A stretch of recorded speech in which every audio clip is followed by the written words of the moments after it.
Hi guys, welcome back to Tag My college.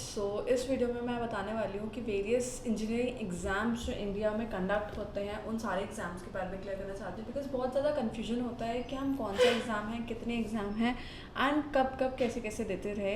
Because बहुत categories होती हैं exams की एंड बहुत सारे इंजीनियरिंग एग्ज़ाम्स हैं जो अलग अलग कैटेगरी में फॉलो आउट करते हैं। तो दिस इज़ दी वीडियो। ये वीडियो उसी के बारे में है कि इंजीनियरिंग के जितने भी एग्ज़ाम्स इंडिया में होते हैं मैं उनको इस वीडियो में पूरा का पूरा कवर करूँगी। सो मूविंग अहेड, पहला सबसे मेन एग्ज़ाम होता है जेई मेंस। जेई मेंस को करीबन 2 से 3 लाख बच्चे देते हैं, हमें हर साल अपेयर करते हैं। जेई मेंस सबसे ज़्यादा रिकॉग्नाइज एग्ज़ाम होता है।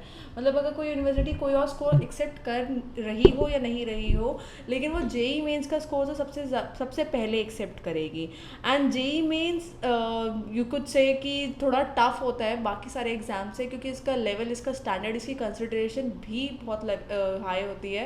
मतलब जितने भी आईआईटीज़ में अगर आपको एम करना है, अपने आईआईटी एम करके रखना है, तो आपको जेई मेंस पे बहुत ज़्यादा फोकस रखना होगा।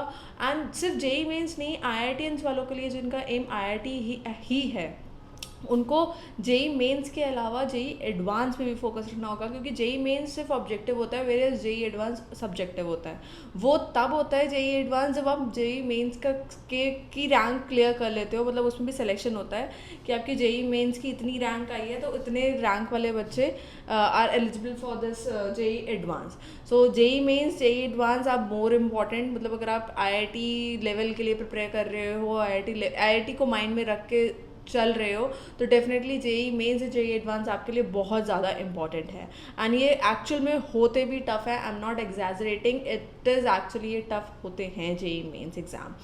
ओके, उसके बाद जो हमारे कैटेगरी फॉल होती है वो स्टेट लेवल एग्जाम्स की होती है। नाउ हर स्टेट अपने लेवल पे अपने लिए, अपने स्टूडेंट्स के लिए, अपने रीजनल स्टूडेंट्स के लिए, अपनी यूनिवर्सिटीज़ के लिए, जो जो यूनिवर्सिटीज़ से फॉल करती है उनके लिए एक सिंगल एग्ज़ाम कंडक्ट कराता है। सपोज गुजरात में जितनी भी इंजीनियरिंग कॉलेजेस होंगे, गुजरात की यूनिवर्सिटीज़, गुजरात की स्टेट यूनिवर्सिटी से एफिलेटेड होंगे, तो उन यूनिवर्सिटीज़ के लिए सिर्फ एक ही एग्ज़ाम होगा और उसी एग्ज़ाम के स्कोर से एडमिशन होगा।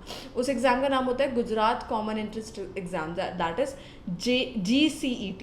ठीक है, ऐसे इसी तरह से MHCET होता है जो महाराष्ट्र बोर्ड करवाता है, महाराष्ट्र स्टेट बोर्ड करवाता है अपने ही इंजीनियरिंग स्टूडेंट्स के लिए, अपने ही उन कॉलेजेस के लिए जो स्टेट बोर्ड से एफिलेटेड है और इंजीनियरिंग प्रोवाइड कराते हैं, इंजीनियरिंग की डिग्री प्रोवाइड कराते हैं।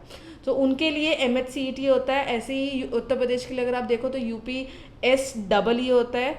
फिर अगर साउथ में जाओ तो साउथ में बहुत ज़्यादा फेमिलियर एग्ज़ाम है, that APCET, that is Andhra Pradesh का कॉमन एंट्रेंस एग्ज़ाम होता है ये। उसके अलावा साउथ में एक और एग्ज़ाम बहुत ज़्यादा फेमस है जो यूनिवर्सिटीज़ लेती हैं, दैट इज़ तमिलनाडु का TANCET. TANCET is quite famous, like Tamil Nadu, even some of the part of the Kerala universities do accept the TANSET score. So इसी तरीके से अगर आप स्टेट यूनिवर्सिटीज़ को देखो तो ये स्टेट यूनिवर्सिटीज़ अपने स्टेट कॉलेजेस के लिए, लाइक जो यूनिवर्सिटीज़, जो कॉलेजेस उस यूनिवर्सिटी से एफिलेटेड हैं, उनके लिए अपना अलग एग्ज़ाम कराते हैं। और ऐसे ही नहीं कि जो एफिलेटेड हैं, कभी कभार जो यूनिवर्सिटीज़ बाहर होती हैं जो एफिलेटेड भी नहीं होती, जो लोकलाइट होती हैं, मतलब स्टिल उस स्टेट में लाया करती हैं, वो भी स्कोर को एक्सेप्ट कर लेती है। ये एक स्टेट लेवल का एग्ज़ाम है जो उस स्टेट के लिए अगर आप पर्टिकुलरली एम अप कर रहे हो तो डेफिनेटली स्कोर को एक्सेप्ट करते ही करते हैं। उसके बाद अगर आगे चलते हैं आप अपनी नेक्स्ट कैटेगरी पे, जो होती है यूनिवर्सिटी लेवल एग्ज़ाम होता है। यूनिवर्सिटी लेवल एग्ज़ाम वो होता है जो यूनिवर्सिटी सेपरेटली अपने बिहाफ पे और अपने मतलब सिर्फ उसी स्कोर के लिए, सिर्फ उसी यूनिवर्सिटी के लिए अपना एक अलग से एग्ज़ाम कराती है। दो वो बाकी सारे एग्ज़ाम्स को एक्सेप्ट करती है, लेकिन लाइक जेई मेन सारे एग्ज़ाम्स में सारे केसेस में एक्सेप्ट होगा ही होगा।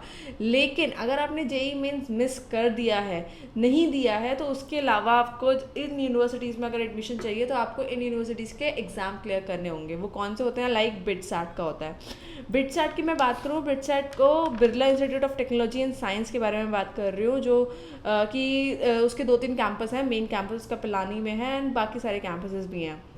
उसके अलावा यूनिवर्सिटी लेवल एग्जाम में फॉल करता है आपका CU SAT, that is Cochin University of Science and Technology, जो कि केरला में है। फिर another example I give you about LP 19, जो कि लवली प्रोफेशनल यूनिवर्सिटी होती है। एंड SRM JEE, मतलब SRM यूनिवर्सिटीज़ को कनेक्ट करती है। It is just like JEE Mains की तरह उसने अपना नाम JEE रखा हुआ है, जॉइंट एंट्रेंस एग्जाम, लेकिन उसका लेवल JEE मेंस से थोड़ा हटके है। मतलब JEE Mains is still at the top and SRM JEE उससे नीचे डेफिनेटली आएगा। It is easy in short, I would say. Vellore institute of technology अपना खुद का एग्जाम कंडक्ट करता है। फिर Symbiosis institute conduct set, and KIT that is Kalinga university, Kalinga institute of technology भी अपना एक अलग एग्जाम कंडक्ट करता है, दैट इज़ KIT EE। तो ये यूनिवर्सिटी लेवल एग्जाम्स होते हैं जो यूनिवर्सिटी अपने खुद के बिहाफ पे कंडक्ट करती है, separately from other schools. They do consider these scores कि अगर आपने JEE मेंस दे रखा होगा, अगर आपने स्टेट लेवल स्कोर एग्जाम दे रखा होगा, ठीक है, वो चल जाएगा। लेकिन apart from that they do conduct their own university level exam, जिसकी रैंकिंग वो ज़्यादा मानते हैं, ज़्यादा प्रेफर करते हैं। ओके, उसके बाद फोर्थ कैटेगरी जो आती है वो मेरी अदर्स की आती है। अदर्स में यू कुड से कि काफ़ी कॉलेजेस आते हैं, काफ़ी यूनिवर्सिटीज़ आती हैं जो इस अदर्स कैटेगरी में फॉल करती हैं। ना कि वो JEE मेंस में होती है, ना स्टेट लेवल यूनिवर्सिटी है, ना यूनिवर्सिटी सोली खुद की यूनिवर्सिटी है, बट वो अदर्स ज़रूर है। मतलब वो एफिलेटेड किसी ना किसी स्टेट लेवल या अलग यूनिवर्सिटी से होंगी, लेकिन उसके बावजूद भी ये अपना एग्ज़ाम कंडक्ट करती हैं। जैसे Banasthali institute that is in Rajasthan, तो वो अपना खुद का एग्ज़ाम कंडक्ट करते हैं in order to take admission in that college. किसी भी कोर्सेज के लिए, BTech के लिए ले लो या बाकी सारे कोर्सेज के लिए वो लेते हैं, बट इस वीडियो में I tell you about the BTech courses only.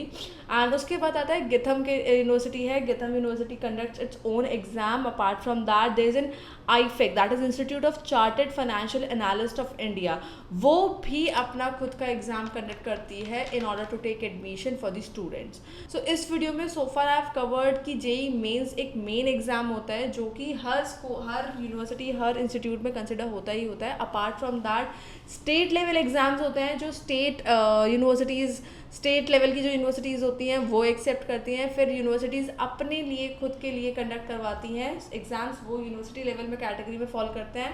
And जो यूनिवर्सिटीज़ इन तीनों कैटेगरीज में फॉल नहीं करती हैं, apart from that mix and mixture है, वो अदर्स कैटेगरी में आते हैं। सो far I have explained you कितने टाइप के एग्ज़ाम होते हैं और वो एग्ज़ाम किस तरीके से होता है, कौन कौन सी कैटेगरी, कौन कौन से कॉलेजेस बेसिकली इसमें फॉल करते हैं। सो इस वीडियो में बस इतना ही था। See you in the next video guys. To know more about our updates, please do not forget to subscribe us at Tag My College. And हाँ, इससे रिलेटेड अगर आपका कोई भी क्वेश्चन या कोई भी क्वेरी है, प्लीज़ भेज दीजिए कमेंट्स में लिखिए, and will get back to you and will try to answer all of your queries. And इसके अलावा आपको कुछ और चाहिए कि इस टॉपिक पे आपको इन्फॉर्मेशन चाहिए, do let us know. I will also share the information on that specific topic. Till then, bye bye, see you in the next video.